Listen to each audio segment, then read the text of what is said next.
Today we're going to be doing a review and demo on the new Fenty Traced Out Lip Liner. So the new Fenty Traced Out Lip Liners claim they are sharp precision for incredible definition, intense color, smooth, and creamy glide. So the color that I'm going to use in Alayza today is the browned out. This is the number 08. Of course, I'm going to start at the Cupid's bow. Alayza already has really full lips, so I'm not going to overline too much. I'm going to stay right on that line. The only area that I overline is her Cupid's bow. And these are extremely creamy.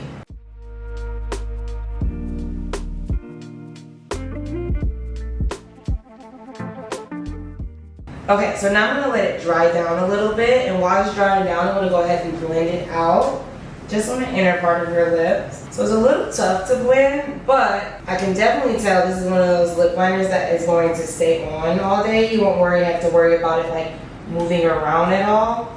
So as doing this just for you at home, if you are one of those people that like blend out their lip liners, you might want to do it as soon as you do like the top part. So blending out as you go, basically. So all I'm going to do is add a gloss on top because I really want to see how well this lip liner does. So I'm just going to add a gloss on top, and then we can come back and see if it moves around at all or if it's going to like bleed at all. So I'm going to go ahead and apply a gloss, and we'll be right back.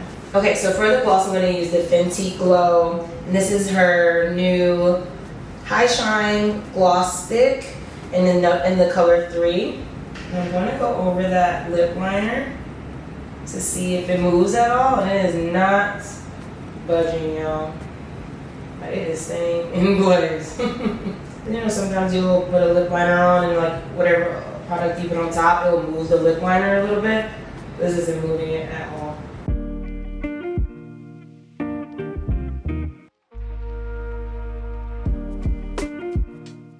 Okay, so gloss is applied, and this is the final look.